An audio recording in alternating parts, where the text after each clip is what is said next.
Hello and welcome everybody to an equipment training video with the Northeast Nebraska Creation Station. I'm Newcore Dave, and today we're going to talk about how you can connect your Makergear M3 ID 3D printer directly to your computer through a USB cable. So to understand why we would want to do this, let's take a look at the normal configuration that we use with our software to control the 3D printer. Alright, so normally we would have Simplify3D as our slicer, and the purpose of the slicing software is it makes the G code out of your solid objects. We save that G code and then import it into Octoprint. We use Octoprint as our control software. That reads the G code from Simplify3D and it makes the motors move on your Makergear printer. The connection that we use between the Octoprint software in our computer and the Makergear M3 ID printer is we use an internet connection, and this is established through that desktop icon that's called a Connect to 3D Printer. We use Ethernet connections whenever possible in our creation stations, although it is possible to connect your computer to your 3D printer through a Wi-Fi connection as well. But what do we do in a situation where we do not have internet connectivity in our creation station? So maybe you don't have Ethernet cables in your creation station. Maybe the internet's just down for the day. Or maybe you've taken your 3D printer on the road. So you moved it down to another classroom, you took it to an elementary school, to a senior citizen center, somewhere where you don't have that Ethernet internet connection. Or the Wi-Fi connection. So how would we handle that? Well, in that case where we don't have this internet connection, we're not going to be able to use the Octoprint as our control software. So we're going to have to come up with a different configuration of software. And what we'll do without that Octoprint to use as our controlling software, we'll move that function over to the Simplify3D. So now Simplify3D is going to be pulling double duty. It will be our slicer, and it will be also reading the G code that it creates and controlling the motors on the 3D printer. How is it going to talk to the 3D printer without the internet connection? Well, we're just going to run a USB cable from our computer over to the 3D printer, and that's how we'll get the communication between the two. With this setup, we no longer need Octoprint, and we'll have a much more streamlined and simplified connection between our software and our 3D printer. With this, you can see if it's so much simpler, Dave, why didn't we just do this from the beginning? Well, the reason that we didn't do this from the beginning is that Octoprint software has some capabilities, some functions built into it that we need to maintain our 3D printers in good working order. So things like calibrating, setting the starting height, these are all done through Octoprint, and Simplify3D can't do that. So even if you do go to a system like this where you're connected to the USB directly to your 3D printer, if anything goes wrong, if it starts to malfunction, we're going to have to get that 3D printer connected through the internet so we can use our Octoprint to do the maintenance that we need to on that. So with that said, I'm going to go ahead and walk you through the hardware and the software setup so that we can achieve this type of software layout. Okay, so here we are with our 3D printer and our computer, and we're going to walk through the hardware setups first to get this connected together with a USB. So you will need a USB cable. These can be provided through the Creation Station. It's actually just a regular printer cable, so there's nothing special about this. One end of it, the printer end, will go into the front of your 3D printer. There's a port right here. You'll just seat it in there. And then the USB side goes into your laptop. So that's the wire connection that we need there. Once that's done, I'm going to go ahead and kick on our 3D printer. So back in the power supply, I'll turn it on. I'll hear the first set of beeps. And now I do need to wait until I hear the second set of beeps that says that the onboard computer is ready to go. So while we're waiting for that, I will tell you that if you're using a laptop as your computer to drive your Makergear 3D printer, you're going to chew up one of your USB ports with this connecting cable. So you may have to grab a USB hub so that you can have a place to connect the files that the kids are bringing from their design computers. I just heard the second set of beeps, so that tells me that it's gone through its setup process. Now what I need to do is actually turn off this onboard computer. So right next to the USB port that we just connected, you're going to see a little reset button, and you can grab a pencil, pen, or one of your Allen wrenches, and we're going to go ahead and push that button. I'm going to hold it in to the count of 10. So 1, 2, 3.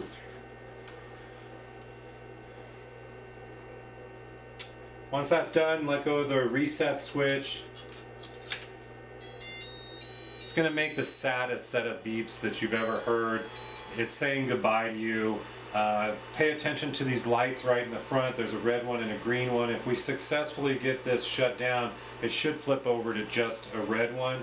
And so now this is no longer functioning, and the computer, the laptop or the desktop, is what's going to drive the Makergear printer.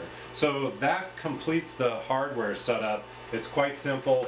You can leave the USB cable connected at all times, so you won't have to go through that step. It'll just be turn on the Makergear, wait till you hear the second set of beeps, hold in the reset switch, count to 10, and then watch that light and make sure that you're good to go. Now let's go ahead and switch over and see the software setup that we're going to use. So I'm going to go ahead and get on my computer and open up the Simplify3D.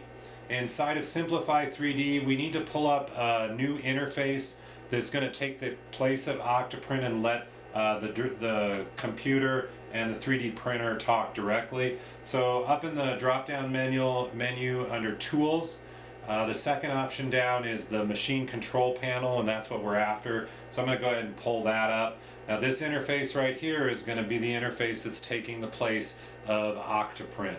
The first thing that we'll need to do is get the software connected over to the 3D printer. So you've got a big connect button in the upper left hand corner. I'm going to click on that. If you're successful, it'll turn green and you'll see a whole bunch of lines of code go down. If you're unsuccessful, you'll need to take a look at the second box down, which is the port, and try some of the other ports and then try to reconnect. If you can't get it to connect at all, give me a call and we'll arrange for a swap out, or we'll head up there and help you get it connected. With this connected, now I can use this interface to control the motors, to control the temperature. I can load up my G-code from a USB or from the Simplify3D software, and I can go ahead and execute that G-code as well. So to start this off, I'm going to go ahead and start preheating my extruders and my bed so that I don't have to wait around for that. So over here under the accessory controls, I've got an on and off button. I'll go ahead and turn those on, both the extruder and the heat bed. That's going to start the heat up process just so I don't have to wait for it later. Notice that you do have a drop down for the tool head, and you'll see tool head 0 and tool head 1 are in there. Let's go ahead and move off the communication tab and go check out some of the other tabs. So I'm going to head over to the temperature plot, and on temperature plot I can see where I have set the temperature goal for the extruder and the heat bed, and I can see the progress as I'm heating up. Just let me know how close I am to reaching the goal temperature. I'm going to move over one more tab to the jog controls. Under jog controls, the interface on the left that looks kind of like a bullseye, that's going to let me move my tools manually, either in the X positive or negative direction and the Y positive and negative direction this way. I also have my Z controls, so I could move the bed up or down if I wanted to manually.